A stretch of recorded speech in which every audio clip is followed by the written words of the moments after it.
Hello po mga kababayan, si Dante Maravillas. Todo gatong na naman po yung mga politikong kaanib sa partido ng mga DDS.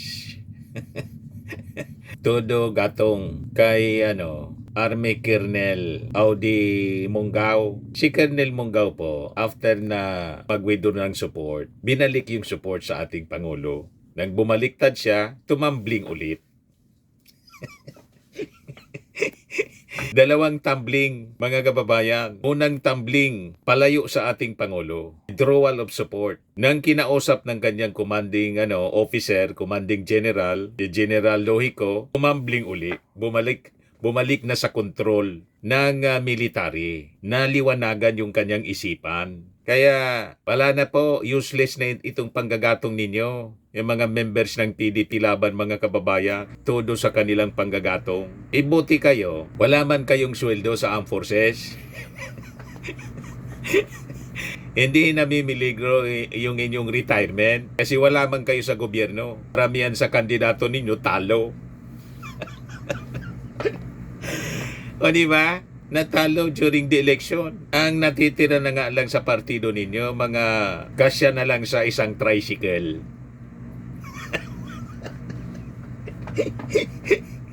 Di ba? Tapos, todo gatong ninyo. Ito, balita. Groups defend Army Colonel Munggao. Not rebellion, but patriots cry, sabi po nila. Ayan si Munggao. May picture pala sila ni Chavit Singson. Baka dinaluyan po. May padaloy siguro si Chavit, kaya ganon, biglang tumambling. Kinausap ngayon ni Commanding General Lohico, baka tinanong, bakit niya magkano? Yon ba niyang dumaloy sa'yo? Pwede na pabaon. Hindi ko man po narinig kung ano sinabi ni Commanding General Lohico. Pero ang sabi po ni General Lohico, nagbalik loob na, bumalik sa control, voluntarily. After na kausapin niya mga kababayan.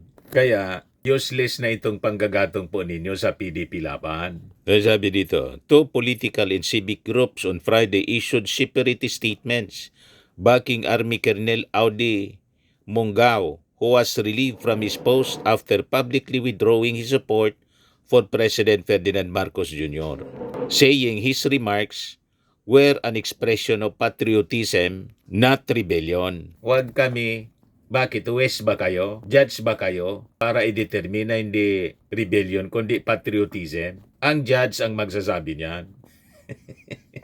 Huwag po kayong nakikinig dito sa mga panunulsul nila, lalo na po si Topacio, Atty. Topacio. Mabuti siya pag nakaso yung isang opisyal ng Armed Forces tulad ni retired General Pokis. Siya yung tumatayo na abogado. Kumikita siya.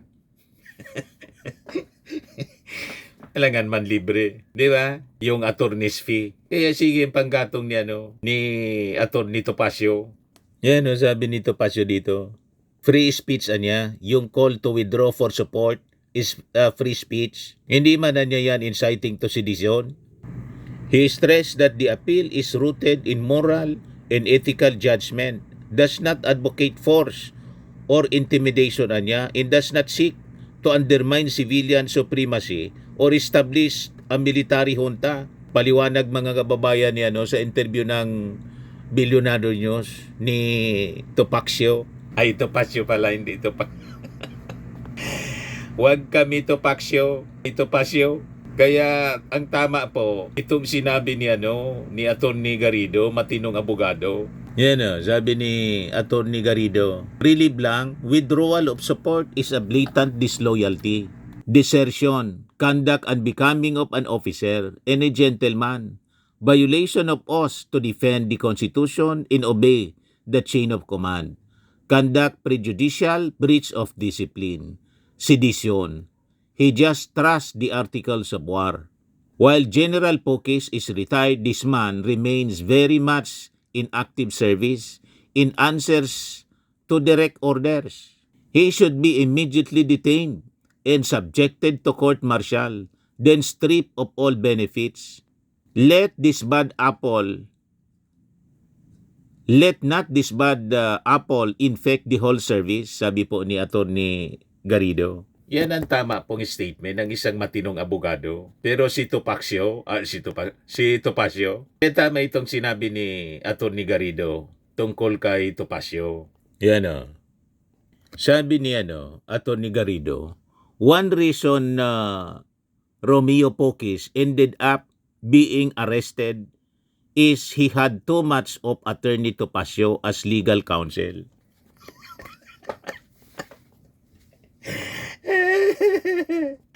Pag nakinig po kayo dito sa abogadong tulad kay Topacio, mapapahama kayo. Kaya mabuti na lang, biglang bumaliktad uli, tumambling uli mga kababayan nitong si Colonel Audi Munggaw. Pag hindi, matutulad siya kay Romeo Pocis. Si Romeo Pocis po, naghahanap lang ng damay para dalawa sila o tatlo man lang.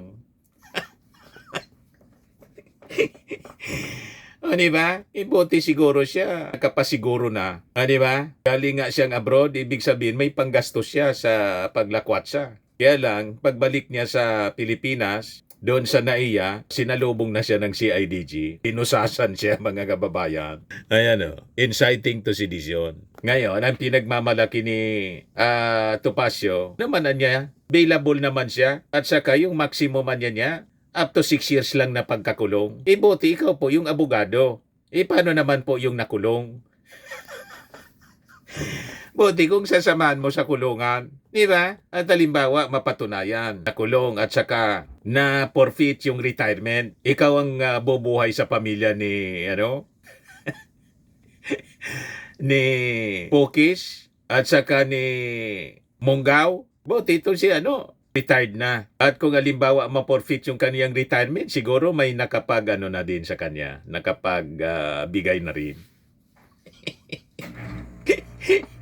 Bawi na siguro mga kababayan. Nakaipon na rin. Paano itong si Munggaw nasa active service? Wag tayong pag kayong nakikinig po sa gatong, masisira ang buhay ninyo. Pag nakinig kayo sa isang abogado na tulad po ni Topacio, sabi ni Attorney Garrido, one reason niya, Pocis ended up being arrested is he had too much of Attorney Topacio as legal counsel. You see? O ngayon, yung mga grupo ng gagatong, sige, diretso lang ninyo yung panggagatong ninyo. Ito, the party said Munggaw acted despite knowing the potential consequences to his military career, future and personal safety, and called his move an example of best traits of Filipino soldier, which are courage, gallantry, and commitment to the people. Nanggatong pa kayo. Ang malinaw po, ang ginawa ni Munggaw, buti na lang, tumambling uli, bumalik sa kontrol ng military. Malinaw na blatant disloyalty, desertion, conduct unbecoming of an officer and a gentleman, violation of oath to defend the Constitution and obey the chain of command, conduct prejudicial, breach of discipline, sedition, violation ng Articles of War. Yan ang malinaw po. Yung mga pananaw ninyo kasi baluktot. Mali ang inyong mga pagkaintindi. Ito, Colonel Munggaw is merely expressing what the military are feeling, sabi po ng PDP Laban o ng PDP. Adding such sentiments are shared by a large segment of the population. Lahat kayo kasinungalingan, haka-haka. Anong shared ng large segment? Kung large segment ang nagkakaroon ng ganyang sentimiento, di sana nag-people power na. Di ba? Nagtagumpay na sana yung panawagan ninyong people power. Wala Walang support. Kaya nga hanggang ngayon, ang Pangulo si PBBM pa rin. Hindi natuloy. Yung paglalaway ni Sara Duterte, hanggang sa paglalaway na lang siya. Hindi natuloy yung kanyang pag-upo. Lagi na lang siyang nakatayo.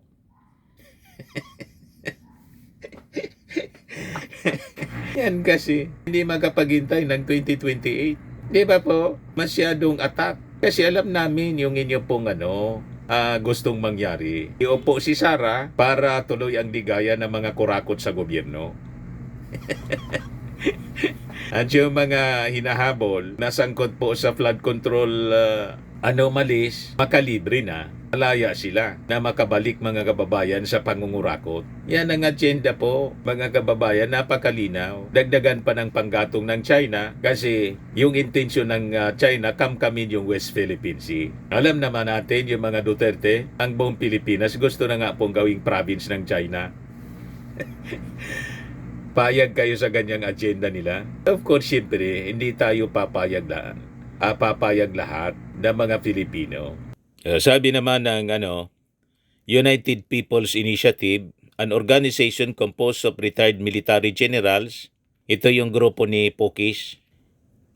Yung mga sinabi niya ni Mongaus should not be construed as insubordination or rebellion. These words were not rebellion. They were fidelity to the Constitution. Balisngag talaga yung pagkaintindi ninyo. Baliktad po. Paano ang fidelity hindi Constitution at hindi rebellion? Yung mismong violation ng Articles of War. At hindi kayo ang competent body na magdedetermine yan. Ang magdedetermine yan, yung husgado, hindi kayo. Kaya I think tuloy pa rin yung investigasyon mga kababayan. Kahit bumalik na siya to the folds of to the control ng military, tulad ng sinabi po ni General Lohico. O ngayon, yung Philippine Army nagpalabas na ng statement po. Ayan Sabi dyan, the Philippine Army reiterates its commitment to professionalism, discipline, and political neutrality. Actions taken are guided by existing rules to preserve the integrity of the armed forces and ensure it remains focused on its constitutional mandate to serve the Filipino people. The armed forces remains apolitical and professional. Decisions are made to uphold discipline, integrity, and public trust. The Philippine Army follows established procedures in addressing internal matters.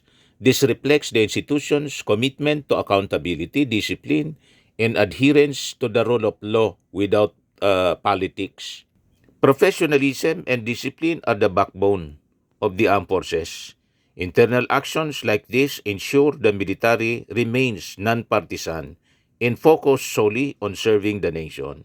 Yan mga kababayan yung sabi ng ating armed forces. So ito yung latest na pahayag ni General Lohico, Mike Lohico. Si Colonel Mongaw daw voluntarily submitted himself back to military control.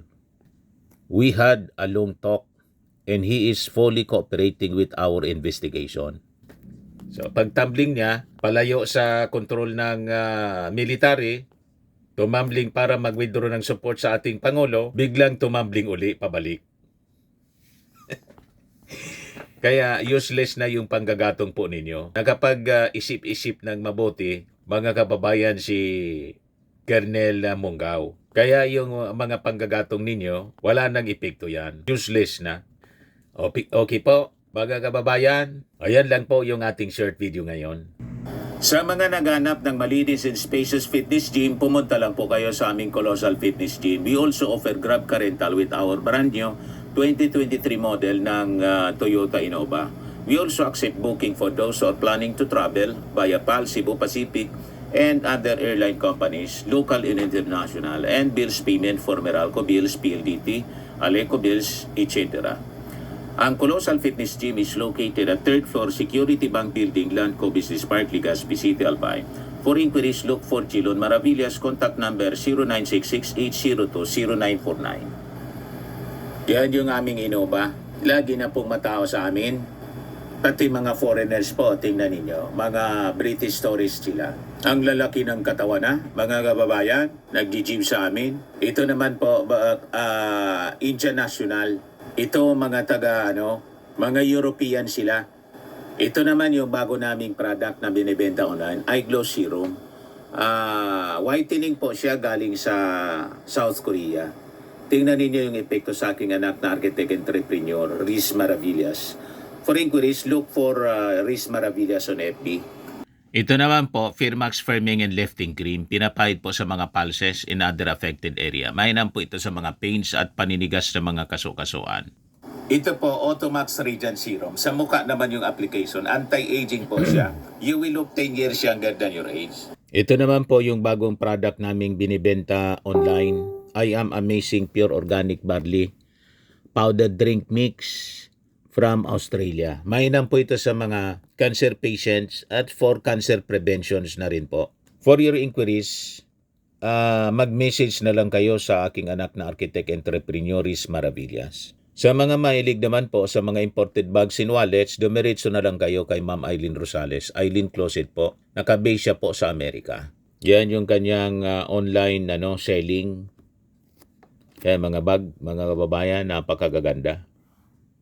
Sa mga mahilig naman po magpa-spa, try nyo po dito sa Pamper City, the Medical Aesthetic and Wellness Center po. Matatagpuan po sa Asiana City, Parañaque City, Metro Manila.